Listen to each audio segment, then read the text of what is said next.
به نام خدا، دوستان عزیز و همراهان گرامی. بحث ریتم یکی از مبحث‌های خیلی مهم موسیقی هستش که در اصل یکی از ارکان موسیقی مبحث ریتم هستش که شما یه ساز ملودی اگه داشته باشید، اگه ریتم ها رو ندونید و کشش ها رو ندونید عملاً نمیتونید موسیقی خلق کنید، ملودی خلق کنید. ملودی یا موسیقی فقط نیست صدای ساز رو در بیارید. این صدای ساز و نوت ها همه بر اساس چیدمان و کشش هایی در کنار هم قرار گرفتن که تشکیل یک آهنگ خوب و خوش صدا و قابل شنیدن رو به شما میدم که شما از این صدا و موسیقی لذت میبرید. همونطور که 7 نوت ما برای ملودی داریم، دو ره می فا صل لا سی، 7 کشش هم داریم که تعیین میکنه که هر کدوم از این نوت ها به چه مقدار باید کشش داشته باشه. مثلا ممکنه یه نوت دو ثانیه طول بکشه، یه جایی نوت 1 ثانیه طول بکشه، یه جایی مثلا 3 ثانیه طول بکشه. از ترکیب این کشش ها میتونیم یه موسیقی و یک آهنگ خوب خلق کنیم. خب بزرگترین کشش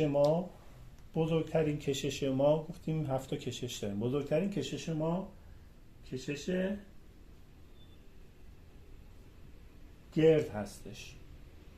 بعد از کشش گرد سفید، سیاه، چنگ، دولاچنگ، سه‌لاچنگ و 4 لا چنگ. خب هر کدوم از این نوت ها سفید، سیاه، چنگ، دولاچنگ، سه‌لاچنگ و 4 لا چنگ. هر کدوم از این نوت ها نسبت به نوت قبلیشون 1/2 نوت قبلیشونه. یعنی سفید 1/2 اینه، سیاه 1/2 سفیده، چنگ 1/2 سیاه و به همین ترتیب. ما یه نمودار داریم، یه نمودار هرمی داریم خب که نسبت اینها رو میتونیم خیلی راحت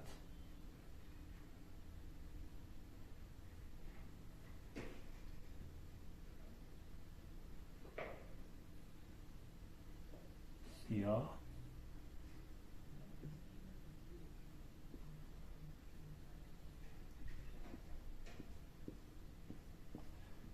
چنگ،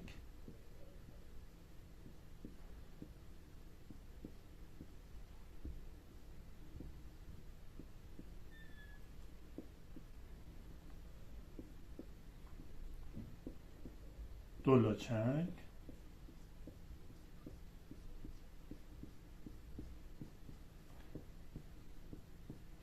دولاچنگ، سه‌لاچنگ و به همین ترتیب میاد بالا، سه‌لاچنگ و 4 لا چنگ. دقت کنید یه نوت گرد ما رو اگه به عنوان یک واحد اینو ما حساب کنیم به عنوان یک نوت گردمون اگه ما نصفش کنیم، ببین مثلا این نوت ما اگه نصفش کنیم هر کدوم از این نصف ها یه دونه سفید میشه، یعنی 2 تا سفید به ما میده. حالا هر کدوم از این سفید ها رو اگه ما نصف کنیم، یعنی 2 تا سفید داریم اینجا نصفش میکنیم، هر کدوم 4 تا سیاه به ما میده. درسته؟ هر کدوم از این سیاه ها رو که 4 تا هستش اگه ما دوباره نصف کنیم به همون 8 تا، دقت کنیم 8 1 2 3 4 5 6 7 8 اینجا 1 2 3 4 تا سیاه، 1 2 تا سفید. درسته؟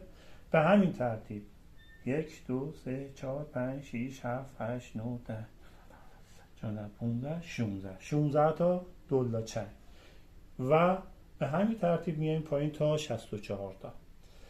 یعنی هر کدوم از این نوت ها رو ما اگه نصفشون بکنیم، سفید اگه نصف کنیم 2 تا سیاه به اون میده، 2 تا سفید داریم میشه 4 تا سیاه. سیاه اگه نصف کنیم هر کدومشون 2 تا چنگ به اون میده، 4 تا داریم 4 تا 2 تا میشه 8 تا.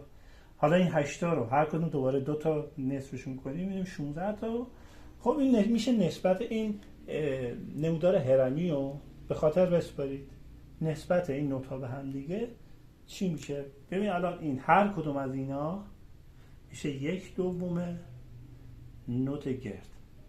هر کدوم از اینا میشه 1/4 نوت گرد. هر کدوم از این چنگ ها میشه 1/8 نوت گرد. به همین ترتیب 1/16 1/32 و 1/64. خب نسبت اینا به نوت گرده. ببین به نوت گرده ها، ولی هر کدوم از این نوت ها نسبت به نوت قبلیشون 1/2. یعنی سیاه 1/2 سفیده، هر کدوم از سیاه. چنگ 1/2 اینم 1/2، دولا چنگ 1/2 چنگ، سه چنگ 1/2 دولا چنگ، ولی نسبتشون به نوت گرد 1/2 1/4 1/8 1/16 1/32 یا 1/64. به این اعداد رو من اینجا می نویسم.